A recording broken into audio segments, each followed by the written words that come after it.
माझ्या महाराष्ट्रातील बांधवांनो, भगिनी आणि मातांनो, नमस्कार. जय महाराष्ट्र. काय बोलू, कारण गेले काही दिवस त्याच गोष्टी पुन्हा पुन्हा सांगतोय. दिवस एक एक एक एक एक एक उजाडतोय, मावळतोय. नवीन दिवस उजाडतोय, तोही मावळतोय. अनेक जण मला प्रश्न विचारतात, म्हणजे प्रश्न तोच आहे जो तुमच्याही मनात आहे, माझ्याही मनात आहे. एकूणच हे जे काही युद्ध चालू आहे, मला एका लता दीदींच्या गाण्याची आठवण आली. संपूर्ण जगाची अवस्था सरणार कधी रण, याच परिस्थितीत आहे. वाट बघतोय आपण, हे रण संपणार कधी. आणि हे रण लढताना, युद्ध लढताना मागेही आपल्याला बोललो होतो की शत्रू समोर असेल तर आत्तापर्यंत आपण हिंदुस्थानी सगळे जे आहेत, सगळे माझे महाराष्ट्रातले माता भगिनी बांधव आहेत, त्यांनी एक गाव दोन तुकडे करून ह्या शत्रूचा कधीच नायनाट केला असता. पण हा शत्रू दिसत नाही आहे ना, तीच तर पंचायत आहे. आणि हा शत्रूसुद्धा एवढा विचित्र आहे की तो आपल्याच लोकांच्या माध्यमातून आपल्यावरती हल्ला करायला बघतोय. पण तरी देखील आपण सर्वांनी जो एक अभूतपूर्व पराक्रमच, मी म्हणेन, होय पराक्रमच आहे, अभूतपूर्व पराक्रम केलेला आहे की संयम, धैर्य, हिम्मत, जिद्दीने लढतो आहोत आपण. आणि ही जिद्द, मला खात्री आहे, उद्या हे आपलं युद्ध सुरू होऊन, म्हणजे महाराष्ट्राचं 6 आठवडे पूर्ण करतो आपण. 6 आठवडे फार मोठा काळ आहे. गेल्या वेळेला बोललो होतो तेव्हा 5 आठवडे पूर्ण केले होते. आता 6 आठवडे उद्या पूर्ण करू. आकडेवारी काय आहे, महाराष्ट्रामध्ये काय चाललेलं आहे, अनेकांना प्रश्न पडतो. मुंबईत काय चाललंय, महाराष्ट्रात काय चाललेलं आहे. मी नम्रपणाने आपल्यासमोर काही माहिती ठेवतो आहे. याचा अर्थ असं नाही की इतर देशामध्ये इतर राज्य काही कमी करतात, असं नाही आहे. पण आजपर्यंत, म्हणजे मी तुमच्याशी बोलतोय, हा आकडा माझा कालचा आहे.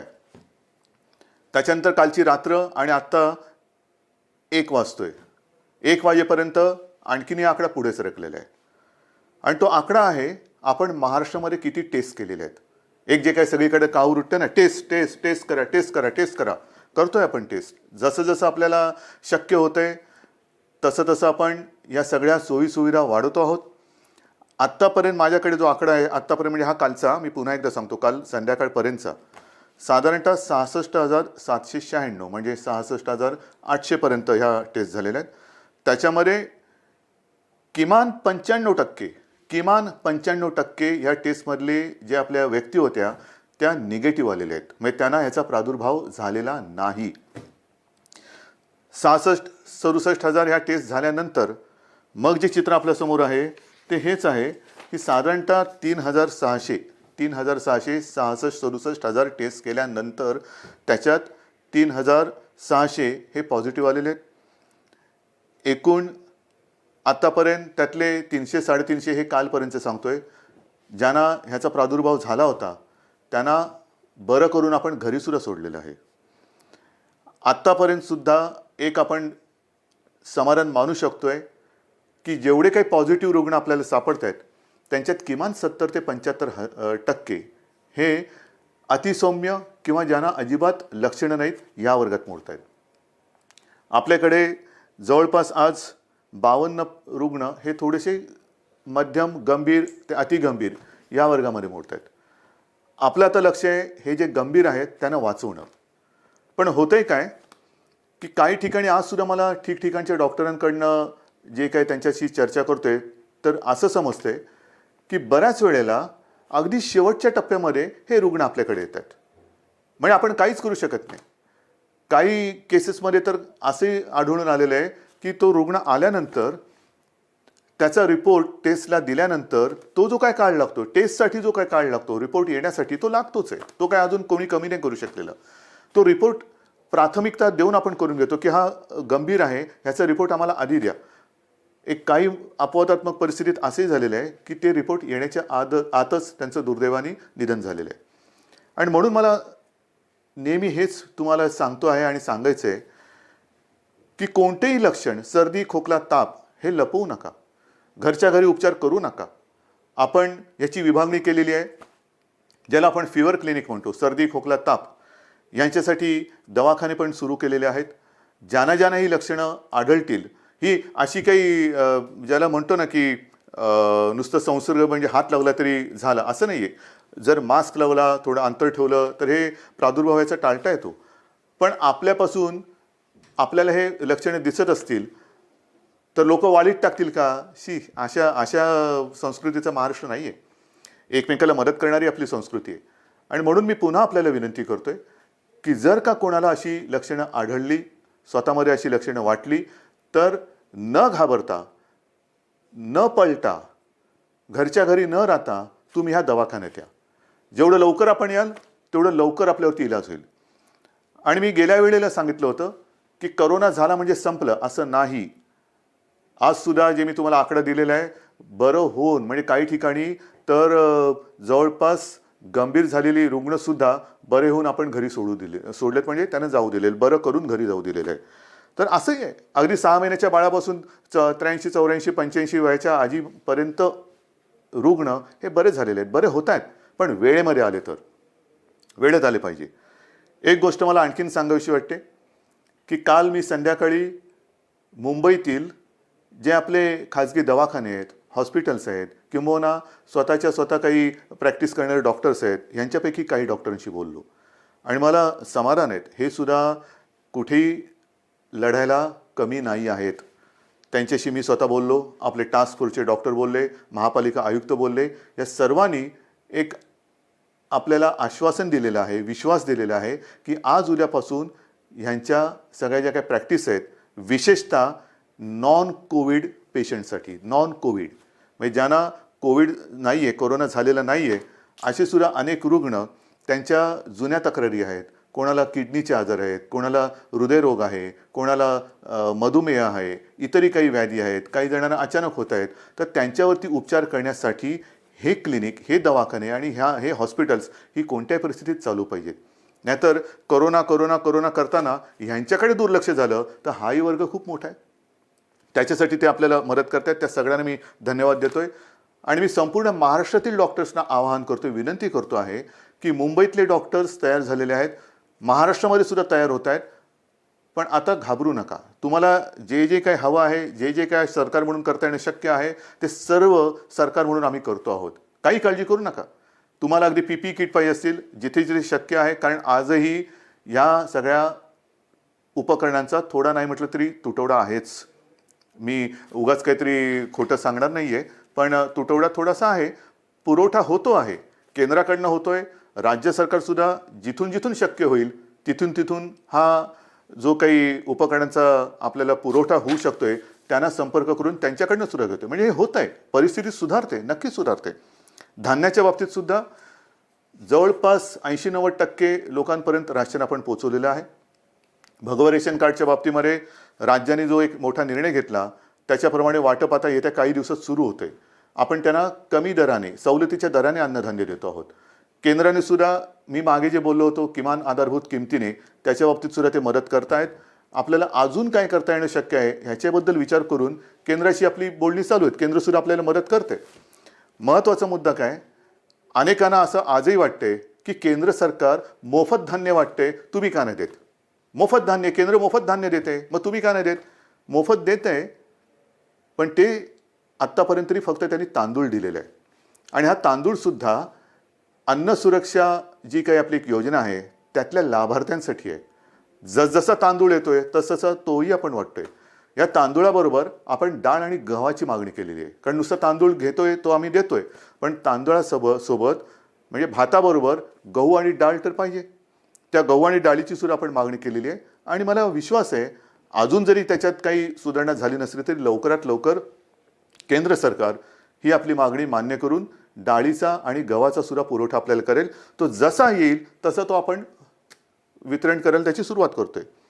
एकूणच काय की हळूहळू आता गोष्टी या आपल्याला लक्षात आल्यानंतर त्याच्याही बाबतीत यंत्रणा ही व्यवस्थित काम करते आहे. हे सगळं करताना आता उद्या 20 तारीख आपण तर आपला लॉकडाऊन 30 तारखेपर्यंत आणि केंद्र सरकारने म्हणजे माननीय पंतप्रधानांनी तर 3 मे पर्यंत केलं. चांगली गोष्ट केली. ह्याचं कारण असं की गेल्या काही दिवसामध्ये हे जे काही आकडे आहेत हे केंद्र सरकार सुद्धा बोलते की थोडेसे त्याच्यामध्ये घट होते. महाराष्ट्रामध्ये सुद्धा आणि मुंबईमध्ये सुद्धा मी अद्याप काही बोलणार नाही आहे. गेल्या काही दिवसातले आकडे ह्याची पुन्हा मी एक तपासणी करायला सांगितले की मला खात्रीपूर्वक सांगा. आहे रोजची मला माहिती येते, पण कुठेही भ्रमात आपण राहायचं नाही आहे. कारण हा कोरोना जो आहे जगभराचा आपण अनुभव घेतला तर त्याची वाढ होते, पुन्हा थोडी खाली होते, पुन्हा वरती येतो, पुन्हा खाली जातो. हे थोडं वरखाली होतं. खाली लवकर येईल आणि वर जास्त जाणार नाही ह्याची दक्षता आपल्याला घ्यायची. कुठेही भ्रमात राहून चालणार नाही, गाफील राहून चालणार नाही. आता काय झालं, आला खाली नाही, खाली नाही, तो खाली आला आणि आपण गाफील राहिलो तर तो खाली आणि जाऊ रे.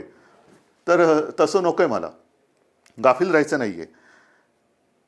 आज मला महत्त्वाचं जे सांगायचं आहे की 20 तारखेपासून जे काही सगळं ठप्प झालेलं आहे, अर्थचक्र आपलं या करोनाच्या चिखलात रुतलेलं आहे. अर्थचक्र हे पुन्हा फिरवायलाच पाहिजे, नाहीतर कोरोनातून आपण बाहेर पडू आणि आर्थिक संकटात म्हणजे आगीतून फुफाट्यात. आणि त्याच्यासाठी उद्यापासून परत एकदा गणपती बाप्पा मोरया करून काही ठिकाणी आपण याला मोजक्या आणि माफक स्वरूपात परवानगी देत आहोत. त्याबद्दल सुद्धा मला थोड्याशा गोष्टी स्पष्ट करायच्या आहेत. आता एकूण राज्याचं जर का चित्र आपल्या डोळ्यासमोर आणलं तर काही जिल्हे सुदैवाने हे 0 रुग्णाचे आहेत. 0, तिकडे एक सुद्धा रुग्ण नाही आहे आणि तो होताही कामा नये. काही ठिकाणी जे थोडेसे होते त्याच्यात आता घट येत म्हणजे नवीन रुग्ण नाही आहे आणि त्याच्यात वाढ होत नाही आहे. आहेत ते सुद्धा बरे होऊन घरी चाललेले आहेत. मग आपण थोडे झोन केलेले आहेत, red zone, orange zone, green zone. Red zone साहजिकच आहे, जिकडे आज देखील रुग्णांच्या संख्येमध्ये वाढ होते ते रेड झोन आहेत. ऑरेंज झोन जिकडे रुग्ण आहेत पण नवीन वाढ तशी झालेली नाही आहेत. आणि तिसरं ग्रीन झोन म्हणजे तिकडे 0 आहे. तर ह्या खास करून ग्रीन झोनमध्ये आणि ऑरेंज झोनमध्ये आपण माफक स्वरूपामध्ये उद्योगधंद्यांना परवानगी देतो आहोत. ह्याबद्दल सूचना या तळागाळापर्यंत गेलेल्या आहेत. आजपर्यंत आपण काय करत होतो, फक्त आणि फक्त जीवनावश्यक वस्तूंच्या उद्योगांना आणि त्याच्या मालवाहतुकीला परवानगी देत होतो. आता जिथे जिथे शक्य आहे त्या उद्योजकांना सुद्धा आपण सांगतो आहोत की जर तुम्ही तुमच्या मजुरांची काळजी, कर्मचाऱ्यांची काळजी तुमच्या त्या आवारात घेत असाल, आम्ही धान्य पुरवठा करू, तुमचं रॉ मटेरियल येईल, सगळं काम तुम्ही करा, मजुरांची ये जा होता कामा नये. कारण हे जे काय माल वाहतूक वेगळी आणि व्हायरस वाहतूक वेगळी. आपल्याला व्हायरस वाहतूक नाही करायची, आपल्याला माल वाहतूक करायची. म्हणून माल चालू राहील, त्याची वाहतूक चालू राहील, पण व्हायरस बंदी ही राहणारच. व्हायरसची वाहतूक होणार नाही. ही व्हायरसची वाहतूक ही कळत नकळत होते आहे आणि म्हणून आता मला कोणताच धोका पत्करायचा नाही आहे, अजिबात नाही आहे. जे तुम्ही आत्तापर्यंत सहकार्य केलेत मला माहिती आहे खूप कठीण आहे. काही न करता शांत बसून राहायचं ह्याच्यासारखी दुसरी मला नाही वाटत दुसरी कोणती शिक्षा असेल. पण ती शिक्षासुद्धा तुम्ही एक तुमचं कर्तव्य म्हणून भोगता आहात, सोसता आहात. तुम्ही शिस्त पाळताना मी दुसऱ्याला शिस्त नाही मोडू देणार, अजिबात नाही. कारण ती आता परवडणार नाही आपल्याला.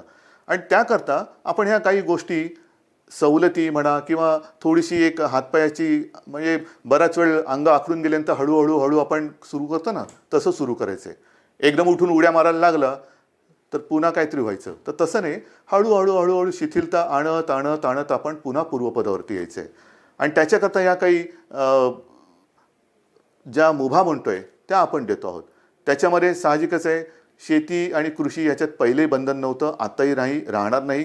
जीवनावश्यक वस्तू, त्यांचा पुरवठा, त्यांचं उत्पादन ह्याच्यात कुठेही एक रुकावट येणार नाही. इतरही काही ज्या काही गोष्टी आहेत त्याची सुद्धा वर्गवारी केलेली आहे.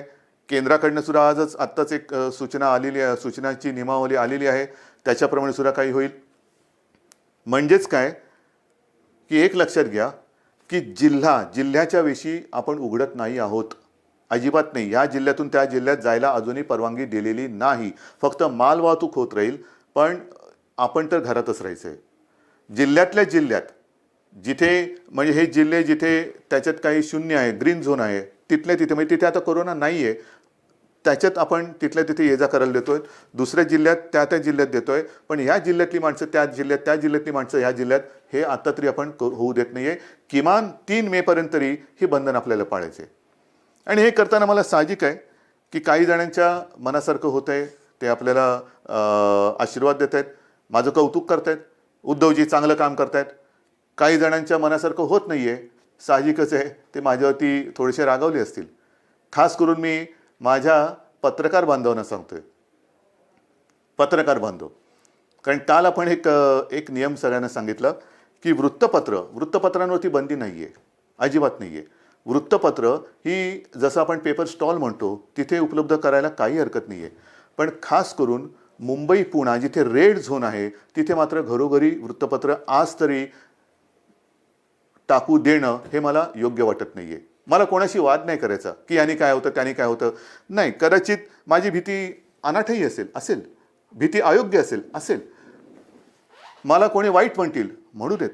मी महाराष्ट्रासाठी वाईटपणा घ्यायला तयार आहे, जरूर तयार आहे. जर माझ्या महाराष्ट्राचं भलं होणार असेल आणि त्याच्यासाठी मी वाईट ठरत असेल तर मी वाईटपणा घ्यायला तयार आहे. अत्यंत नम्रपणाने, जसं तुम्ही माझं कौतुक करता तसंच हा वाईटपणासुद्धा मी स्वीकारायला तयार आहे. पण कृपा करून आत्ता ह्या आणीबाणी म्हणजे हे आरोग्यविषयक आणीबाणी असताना त्याच्यात मला कोणताही धोका घ्यायचा नाही आहे.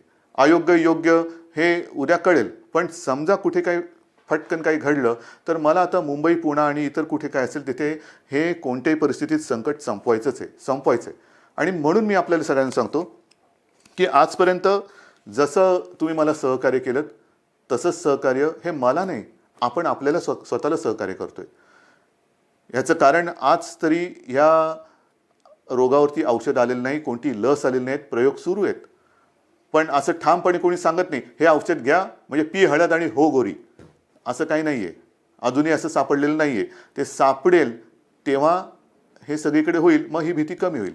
पण आत्ता तरी याच्यापासून लांब राहणं हे एवढाच हा एकच उपाय आपल्याकडे आहे.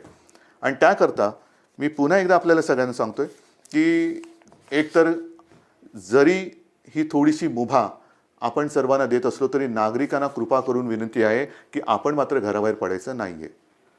अत्यंत आवश्यक असेल तेवढ्या पुरतंच घराबाहेर पडा. पडताना घरगुती मास्क असेल तो वापरा. आल्यानंतर म्हणजे काही ठिकाणी अँटी कोरोना पोलीस, मला समाधान वाटलं की काही ठिकाणी सुरुवात झाली. अगदी पोलीस अधिकाऱ्यांच्या घरात सुद्धा अँटी कोरोना पोलीस आलेले आहेत. मी काल ऑनलाईन बातमी बघताना आपल्या विश्वास नांगरे पाटलांना त्यांच्या घरात जाताना त्यांच्या अँटी करप्शन पोलीसने अडवलेलं आहे की बाबा थांबा, बाहेर फोन तुमचा सॅनिटाईज करा, हात धुवा, आत आल्यानंतर पहिला आंघोळीला जा. हे फार महत्त्वाचं आहे. अँटी कोरोना पोलीस म्हणजे घरातल्या घरात आपण काळजी घेणं गरज आहे. आपल्या मातापित्यांची काळजी घेणं, विशेषतः ज्यांना हे काही विकार असतील, डायबिटीज असेल, हृदयविकार असेल, इतरही काही मधुमेह असेल, ते वेळच्या वेळेला औषध घेतात की नाही आणि त्यांची ही सगळीची लेवल आहे, हे जे काही विकार आहेत ते मर्यादेच्या आत राहतात की नाही हे बघणं हे आपल्या घरातल्या सगळ्यांचं कर्तव्य आहे. काही ठिकाणी मला अशी मेसेज येत आहेत की लहान मुलं आपल्या वाढदिवसाचे पैसे, आपल्या खेळण्यासाठी साठवलेले पैसे, कोणी सायकलसाठी साठवलेले पैसे हे मुख्यमंत्री सहायता निधीला देत आहेत. काय बोलायचं आहे मुलांना? कौतुक तर केलंच पाहिजे, आशीर्वाद तर दिलेच पाहिजे, पण मी ह्या बाळगोपाळांना सांगतो की तुम्ही काळजी करू नका. अहो आम्ही आहोत, ही माझ्यासोबतची जी पिढी आहे ती समर्थ आहे आणि हे सगळं युद्ध चाललंय हे तुमच्या भवितव्यासाठीच चाललेलं आहे. मला कल्पना आहे की पैसा करून ती एक गंमत असते, पैसा साठवणं आणि त्या साठवलेल्या पैशातून स्वतःसाठी या काही गोष्टी करणं. म्हणजे अनेक ठिकाणी घरात ह्या गोष्टी अशा आहेत की हट्ट नाही करायचा. आपल्या खाऊचा पैसा असेल, वाढदिवसाचा पैसा असेल, हा साठवत ते करायचं. तुम्ही नका करू, आम्ही आहोत, आपण खंबीर आहोत, सरकार खंबीर आहे, ही पिढी खंबीर आहे.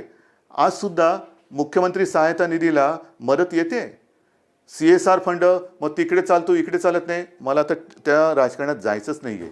पण CSR फंडासाठी सुद्धा आपण एक वेगळा निधी त्याचा अकाउंट सुरू केलेला आहे. ज्यांना CSR म्हणून द्यायचं आहे मुख्यमंत्री सहायता निधीला, त्यांना CSRसाठी एक वेगळा अकाउंट आपण उघडून दिलेलं आहे. या सगळ्या गोष्टी करतो.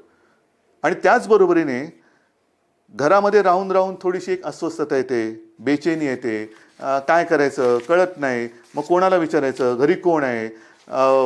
2 गोष्टी आपण सुरू केलेल्या आहेत. एक तर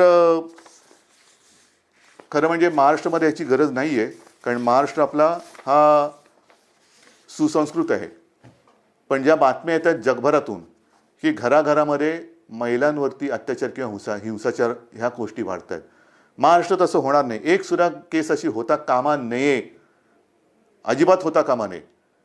पण तरी देखील महिलांना मी विनंती करतोय की समजा दुर्दैवाने कुठे असा आपल्याला अनुभव आला तर 100 नंबर हा आपल्या मदतीसाठी आपण केलेला आहे.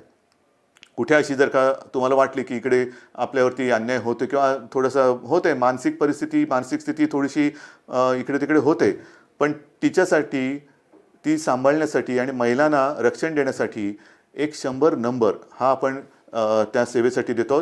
दुर्दैवाने जर का अशी कुठे घटना घडत असेल तर 100 या नंबरवरती माझ्या माता भगिनींनी फोन करावा. तत्काळ आपलं महाराष्ट्र सरकार आपला भाऊ म्हणून आपल्यासोबत आपल्या मदतीसाठी धावून आल्याशिवाय राहणार नाही. आणि हे सांगत असताना मी आणखीन 2 नंबर आपल्याला सांगतोय, कारण इतके दिवस घरी राहिल्यानंतर मन अशांत होणार, मनात बेचैनी वाढणार, एकटेपण वाटणार, काय करावं कळत नाहीये, थोडंसं वैफल्य वाटणार. मग काय करायचं? तर त्याच्यासाठी सरकारने 2 नंबर आपल्यासाठी दिलेले आहेत. घेता लिहून? कागद पेन आहे हातामध्ये? ठीक आहे, बघा पटकन.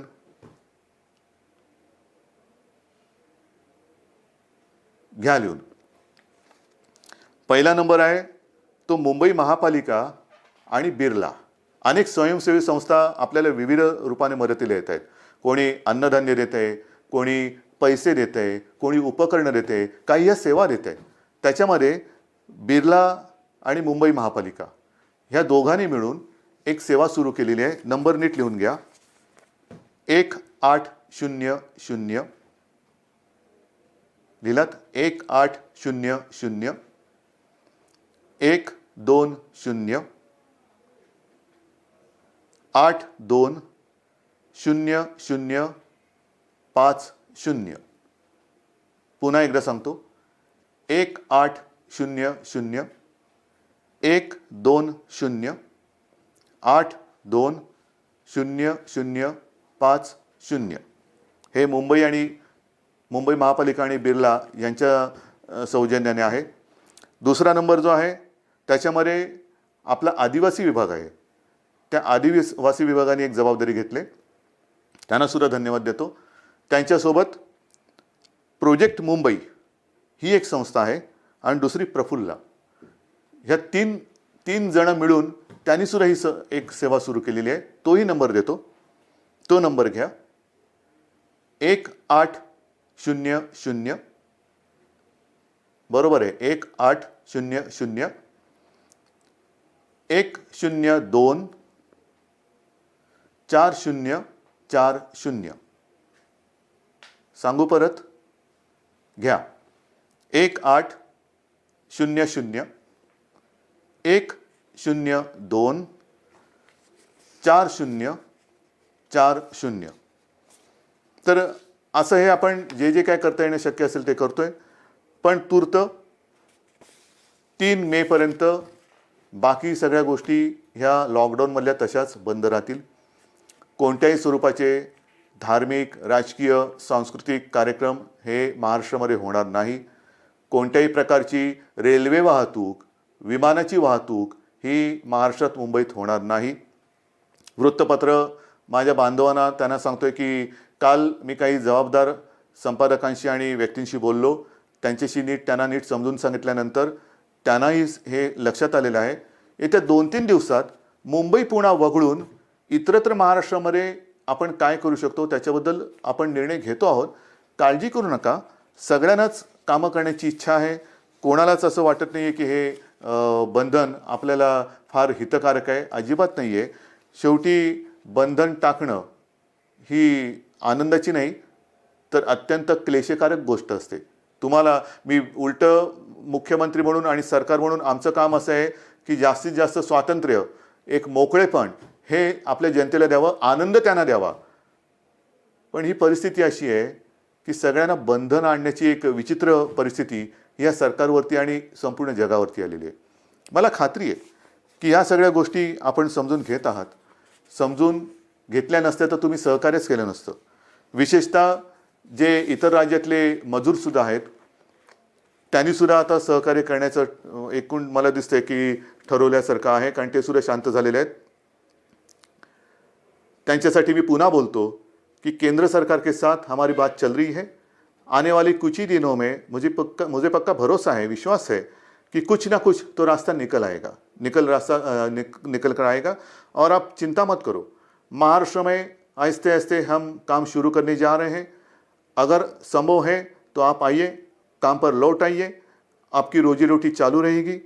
और जिस दिन ये माहौल है ये ख़त्म हो जाएगा, मैं आपको वचन देता हूँ कि आपके घर तक महाराष्ट्र सरकार आपको पहुँचाएंगी.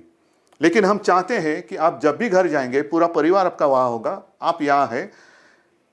ये अच्छी बात नहीं है, मैं भी मानता हूँ, समझता हूँ. लेकिन जब भी आप घर लौटेंगे, एक खुशी खुशी जाओ, डर कर नहीं जाना. वो भी डरे हुए हैं, आप भी डरे हुए हैं. आप उनको बता दीजिए, हमारे महाराष्ट्र में हम हैं, महाराष्ट्र की सरकार हमारा अच्छा ख्याल रख रही है. आप हमारी चिंता ना करें, आपकी भी चिंता, वहाँ की सरकार आपका ख्याल रख रही है, तो आप भी चिंता ना करें. लेकिन सब संभल कर रहिए. ये दिन कुछ ही दिनों का सवाल है, ये भी दिन निकल जाएंगे और फिर से मुझे पक्का भरोसा है खुशी की दिन लौट आएंगे. और इन शब्दों के साथ सबको मैं आभार व्यक्त करता हूँ, धन्यवाद देता हूँ. सगळ्यांना जय हिंद, जय महाराष्ट्र. लढायचंच आणि जिंकायचंच.